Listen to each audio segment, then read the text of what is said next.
चलिए आज बात करते हैं एक ऐसे जबरदस्त पैटर्न की जो असल में लीडरशिप और प्रेरणा के पीछे काम करता है। ये वो तरीका है जिससे कुछ महान नेता अपने आसपास के लोगों को इंस्पायर कर पाते हैं। और कमाल की बात ये है कि ये कोई रॉकेट साइंस नहीं है, इसे कोई भी सीख सकता है। और यहीं से हमारा आज का सबसे बड़ा सवाल शुरू होता है। आखिर प्रेरणा और हेरफेर के बीच की वो बारीक सी लाइन है क्या? क्यों कुछ कंपनियां और लीडर्स लोगों के दिलों पर राज करते हैं जबकि बाकी सब सिर्फ एक ट्रांजैक्शन बनकर रह जाते हैं? ठीक है, तो पहले उस दुनिया को समझते हैं जिसमें हम में से ज्यादातर लोग रहते हैं। असल में ज्यादातर सेल्स और मार्केटिंग ना कुछ गिने चुने पुराने तरीकों पर ही टिकी हुई है। हाँ, ये तरीके काम करते हैं, बिल्कुल करते हैं, पर इनकी एक बहुत बड़ी लिमिटेशन है। तो ये है वो आम टैक्टिक्स, वो हेर फेर जो हम रोज अपनी जिंदगी में देखते हैं। कीमतों में कटौती जो आपके खास प्रोडक्ट को बस एक और कमोडिटी बना देती है। प्रमोशंस जो फ्री के लालच से लुभाते हैं, या फिर डर का इस्तेमाल। आपने वो कहावत तो सुनी होगी, IBM को हायर करने के लिए किसी को नौकरी से नहीं निकाला गया, मतलब सेफ ऑप्शन चुनो, रिस्क मत लो। ये सब हमारे बर्ताव को कंट्रोल करने के लिए ही बने हैं। तो सबसे जरूरी बात क्या निकल कर आती है? देखिए, इन सब तरीकों से एक बार की सेल तो हो जाती है, ट्रांजैक्शन हो जाता है, पर लॉयल्टी वो नहीं बनती। लोग इसलिए वापस नहीं आते क्योंकि वो आप पर भरोसा करते हैं, बल्कि इसलिए आते हैं क्योंकि उन्हें अगला डिस्काउंट चाहिए। ये एक ऐसा चक्र है जो कभी खत्म ही नहीं होता, और इसका असर सिर्फ ग्राहकों पर नहीं होता। ये जो कल्चर है ना हेर फेर वाला, ये सिर्फ कस्टमर्स को नहीं बल्कि कंपनियों और उनके कर्मचारियों को भी अंदर से खोखला करता है। जैसा कि डॉक्टर पीटर वाइब्रो कहते हैं, ये हमें सचमुच बीमार बना रहा है। मतलब शॉर्ट टर्म फायदों के पीछे भागने की एक बहुत भारी कीमत चुकानी पड़ती। तो सवाल फिर वहीं आ जाता है, क्या कोई और रास्ता है? क्या कोई ऐसा पैटर्न है, कोई ऐसा तरीका है जो सारे महान नेता और संगठन इस्तेमाल करते हैं, जो उन्हें बाकियों से बिल्कुल अलग बनाता है? और इसका जवाब है हाँ, बिल्कुल है। और ये जवाब एक बहुत ही सिंपल लेकिन उतने ही गहरे आइडिया में छिपा है।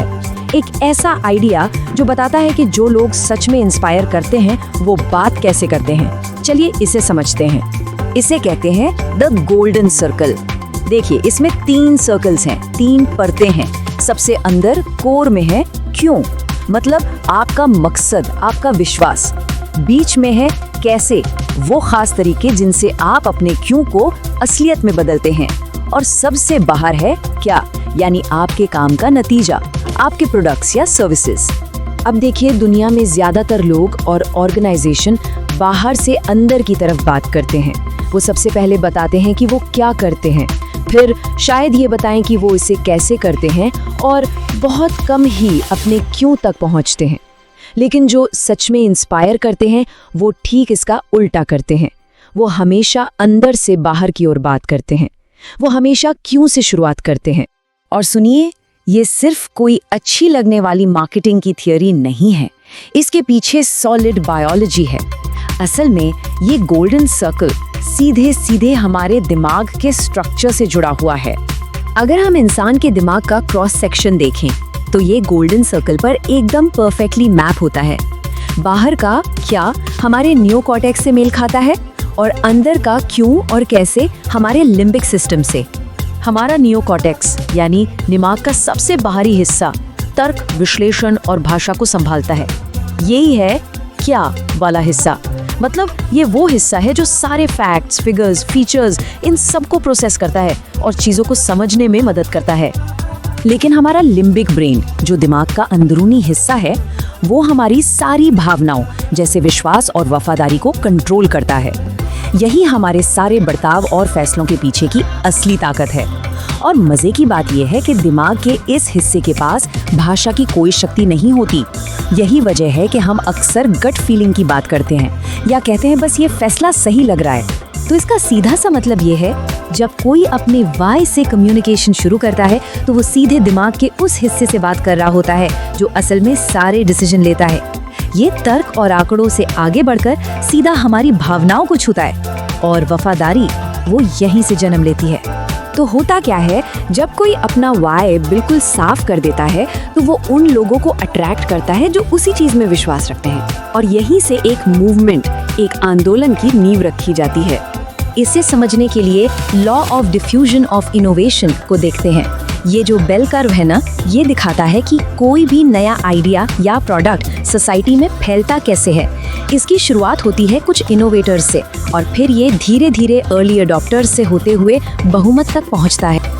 अब देखिए, किसी भी आइडिया को मास मार्केट तक पहुंचने के लिए एक टिपिंग पॉइंट पार करना पड़ता है और रिसर्च के मुताबिक ये मोड़ आता है लगभग 15 से 18% मार्केट तक पहुंचने पर।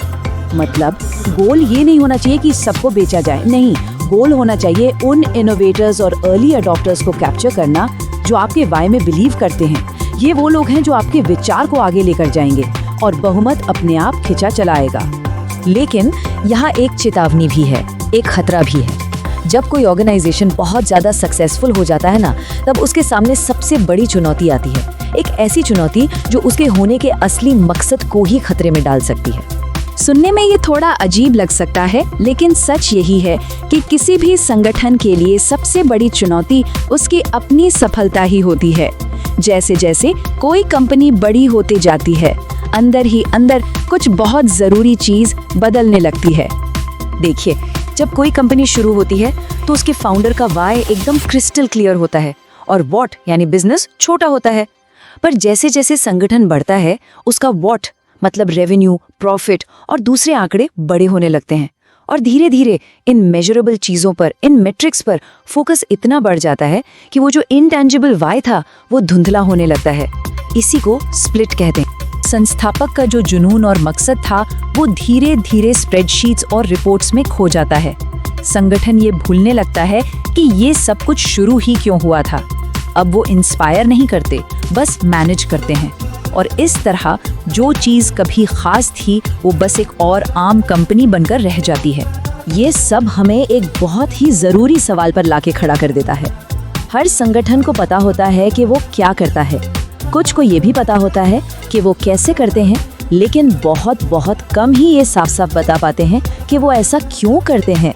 तो सवाल ये उठता है, हमारा क्यों क्या है?